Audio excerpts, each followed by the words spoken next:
Did you know there's certain sales tips that'll help you land a location? Stay to the end of the video and I'm going to give you the top 5 sales tips in the ATM business.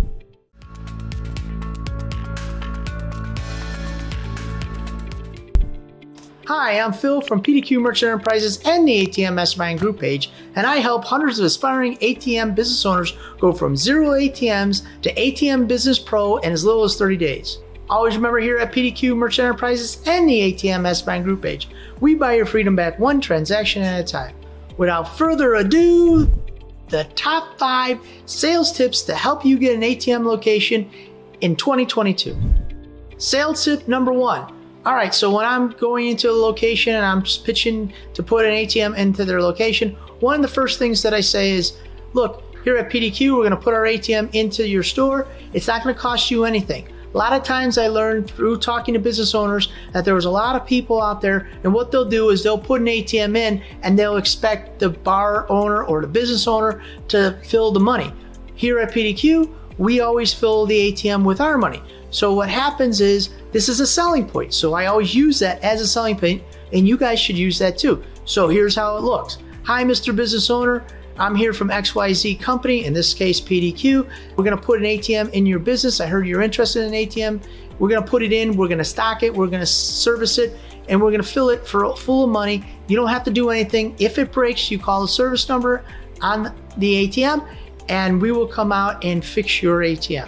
This way, this allows them to say, oh, if I put an ATM, am I responsible for putting the money? Absolutely not. We're gonna handle that. So it's a turnkey operation. They don't have to do anything. Point number 2, we're gonna drive traffic to your location. How are we gonna do that? But you're gonna say this. So this is true. You put an ATM sign on the outside of the building, you put a sticker on the door that says ATM. And if you don't do anything like that, you have at least the ATM in the store. People will recognize that there is an ATM in that store just from coming into the store, and then they will go to that store to use the ATM.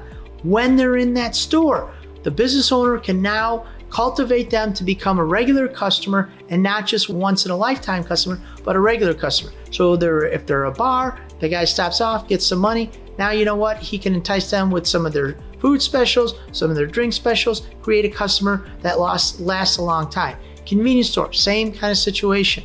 So this is the selling point of the ATM, is to create traffic for that location. And you guys should talk about it because it is a selling point.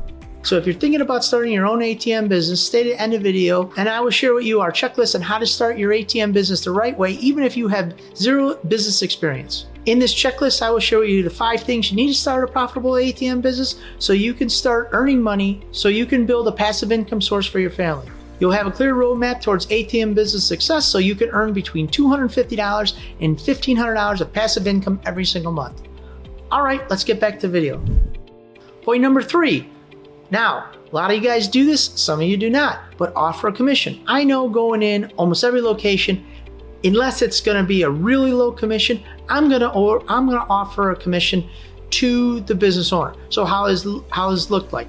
Hey, Mr. Business Owner, we're starting, and you know what, guys? I'm gonna let you know, surcharges have been going up, and I've been seeing guys put different surcharges. So you know what? You might wanna think about, most guys, I would say, country average has been $3. That's been the go-to price, but I see a lot of people been traveling around the country for the last 3 months. I've been seeing a lot of people putting their ATMs at $3.50.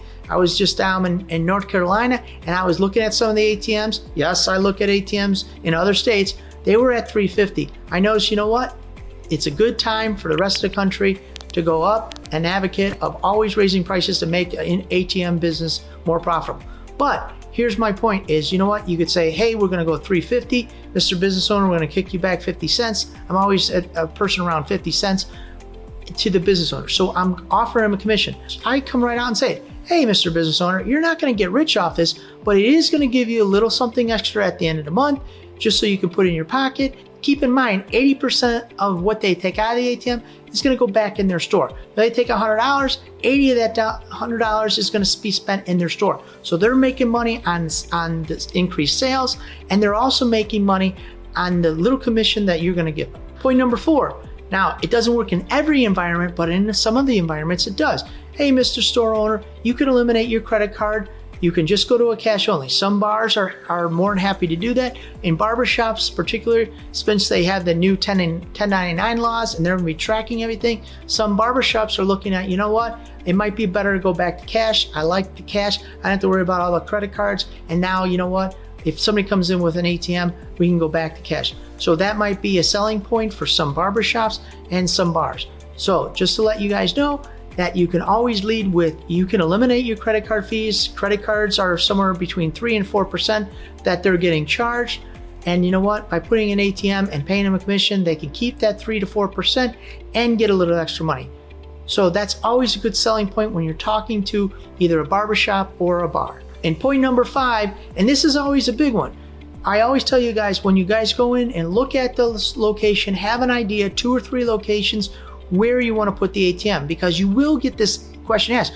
Okay, Phil, sounds good. I liked what you're saying about the ATM. We want to put an ATM here. We're so glad you came into our shop, but where do you want to put the ATM? Aha, I already did my due diligence. I already scoped out where I want to put it. We want to put it over there by the bathrooms. Between the bathrooms is a good spot. Over there by the jukebox, if it's a bar, that's always a good spot.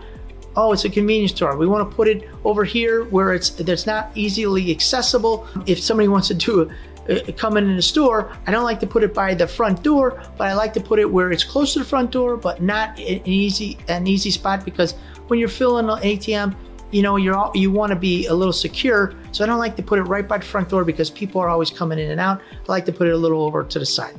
So those are the spots that I'm looking for, but you got to have an idea what other kind of business it is. Laundromat, convenience store, grocery store, gas station. You got to know exactly where the best part to put that ATM in. They're going to ask that question. You got to have that answer. And the other thing we like to say is, you know what? They say, well, our internet's in the back of the store. What are you going to have to do to run a line? Some of you guys in the business, you want to run lines. Others do not. We always go with we've been going, not always, but most of the time we're going with the wireless solution. So if you guys want to do that, say, use it as a selling point. Hey, we don't need to use your internet. We have our own. And you know what? If your internet goes down, our ATM will still be up and running. Oh, I didn't know that. I like that. So use that as a selling point. We're on a wireless device. We don't have to need your internet. We don't use your internet. So if you're interested in starting your own ATM business, I want to invite you to our free checklist entitled ATM Business Passive Income Checklist, the 5 things you need to start a profitable ATM business, where I'll share with you the 5 things you need to start a profitable ATM business so you can start earning passive income, make more money, and spend more time with your family. So if you're interested in starting your journey, click the link down below and start your ATM journey today. Again, this is Phil from PDQ Merchant Enterprises and the ATM Mastermind group page, where we buy your freedom back one transaction at a time. Thank you guys very much.